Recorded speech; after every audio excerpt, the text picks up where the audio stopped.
Hey, I'm Henry Hunter, founder of Crust and Crumb Academy, the #1 rated bread baking community on School. Welcome. Today we're diving into something that stops more home bakers in their tracks than any other single thing: hydration.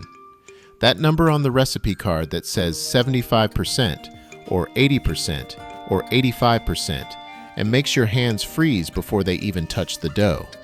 I'm going to take the fear out of that number. By the end of this video, you're going to know what hydration actually is, what it does, and how to read it so that no wet dough ever surprises you again. So let's get into it. Welcome to Hydration Confidence, Mastering High Moisture Dough Development. This one's about taking the fear out of the number on the recipe card. Most baking failures don't come from skill, they come from fear. Fear of sticky counters, fear of dough that looks too wet, fear that your dough doesn't match the video. Here's the truth. Different breads require different hydrations. Once you understand what hydration actually is, what it does, and how to read it, nothing about a wet dough will ever surprise you again. What hydration actually means. Hydration's a ratio. Water weight divided by flour weight times 100 gives you your hydration percentage. The flour is always 100%. 500 grams of flour plus 400 grams of water is 80% hydration. 500 grams of flour plus 325 grams of water is 65%. Here's the rule. Hydration's calculated by weight, never volume. That's baker's math. It's the universal language that lets a French baker and a sourdough baker in Columbia, South Carolina look at a 72% dough and know exactly what's happening. The hydration spectrum. Let's walk the spectrum. Bagels live at 55 to 60%. Tight, chewy, dense. Sandwich bread runs 60 to 65%. Structured, sliceable. Sourdough boules sit at 70 to 75%.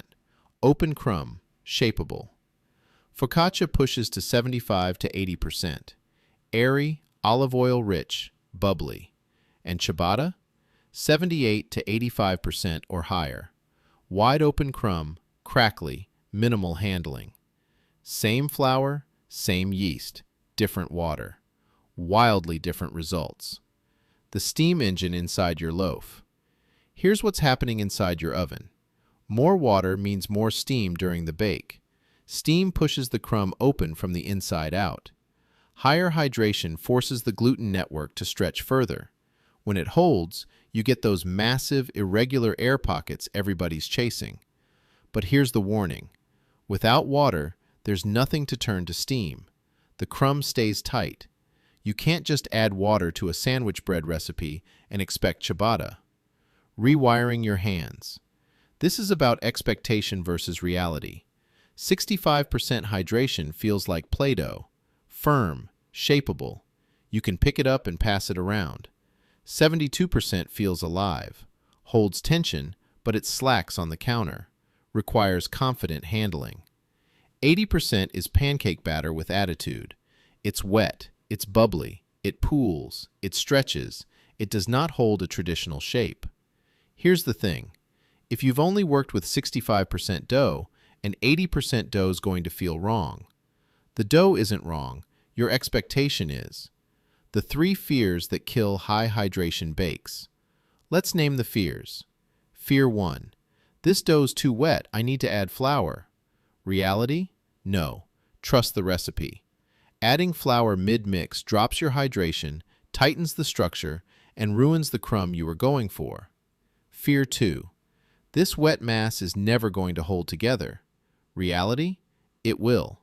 Gluten develops over time and through targeted folds, not just initial kneading. Wait. Fear 3. I'm doing it wrong because it doesn't look like the video. Reality? Your kitchen temperature, your flour, your hands are uniquely yours. Read the dough in front of you, not the screen. The tools that change everything. Some things you've got to leave behind. Flour on your hands. It absorbs and changes your hydration ratio. Wooden spoons. They stick and drag. Measuring cups. They lie at this hydration level. Here's what you unlock. Wet hands. Water's your friend. Wet dough won't stick to wet hands. A bench scraper keeps your hands out during the initial sticky mix. A digital scale, mandatory. Precision is everything. And a clear container for bulk fermentation lets you monitor gas bubbles as they develop. Gluten doesn't need to be kneaded. Here's something most home bakers were never told. There are 3 ways to build gluten structure. Mechanical action. That's your kneading, slapping, aggressive mixing. Perfect for 60 to 65% doughs. Hydration and time. Autolyse or fermentolyse. Flour and water left completely alone will organize and develop gluten on their own. The wetter the dough, the more this matters.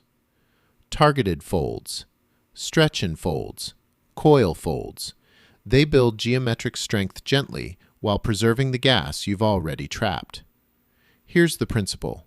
For high hydration dough, time does the heavy lifting. You just guide it.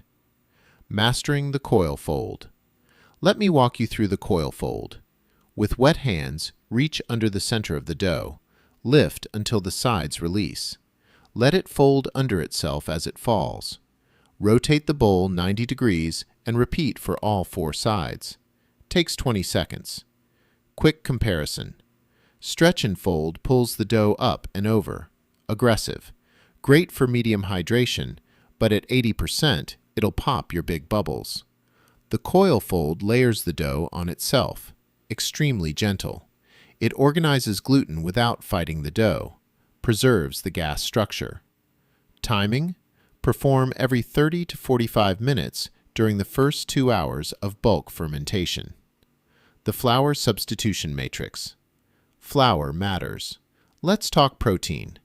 Bread flour runs 12% protein or higher, absorbs more water, delivers high structural strength. All-purpose sits at 10 to 11%, absorbs less water, weaker structure.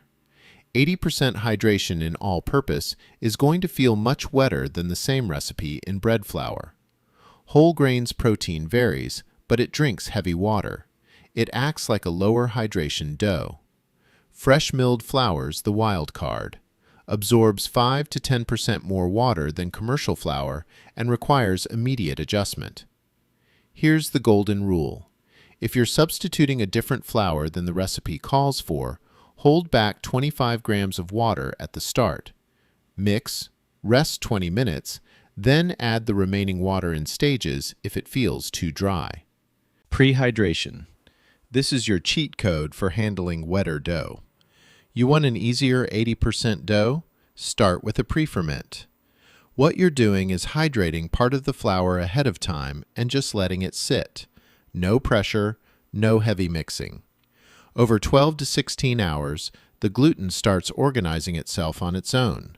So when you come back to mix your final dough, it's already working with you instead of fighting you. You've got 3 main options. Poolish. That's equal parts flour and water, 100% hydration, with just a pinch of commercial yeast. It's loose, like pancake batter. This one's all about stretch. Extensibility. Biga. That's drier, around 50 to 60% hydration. Still commercial yeast. It's going to feel shaggy, a little stiff. This is where you start building deeper flavor. You see this a lot in ciabatta and rustic Italian breads. Then levain. That's your sourdough preferment. Hydration can vary. It's your ripe starter mixed with flour and water. It's active, airy. This one brings flavor and natural fermentation into the dough. Same idea across all 3. Do some of the work early, and the dough gets a whole lot easier later. Reading the dough, not the clock. A 70-degree kitchen ferments slower than a 78-degree kitchen. Don't set a timer and walk away. Here's what ready to shape looks like. Volumes increased 50 to 70%, not doubled. Doubled's too far. The surface is domed, airy, with visible bubbles through a clear bowl. It jiggles like firm jello when you shake it. The poke test springs back slowly, but not completely. And here's overproofed. The dough's flat, slacking, losing its dome. Large surface bubbles are popping on their own. The poke test leaves a permanent indent that doesn't spring back. Hydration is a design choice. Let's put it all together. High hydration is a feature when you want that wide, irregular, glossy crumb structure, when you want a crackly, chewy crust, when you're building ciabatta, focaccia, or pane rustique. High hydration's a problem when you need a structured sandwich bread that slices cleanly, when you require uniform tension for intricate scoring architecture, when you're a beginner trying to master basic shaping fundamentals. Here's the synthesis.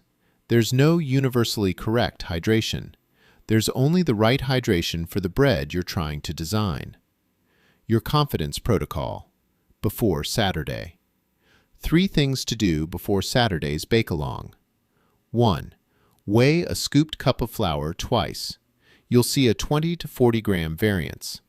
That variance alone turns a 72% dough into a 65% dough. This is why we weigh. 2. Mix a 200 gram batch at 65% and another at 75%. No yeast, no salt. Wait 20 minutes, then feel them back to back. Experience the difference before it counts. 3. Watch the coil fold technique. The first fold's hard because the dough's slack. By fold 3, muscle memory kicks in. If this helped you, hit that subscribe button and ring the bell so you don't miss what's coming next. And come meet us inside Crust and Crumb Academy. It's the #1 rated bread baking community on School. We've got a recipe pantry with over 120 tested recipes, weekly Saturday bake-alongs, and a community of home bakers who show up for each other every day. Links in the description.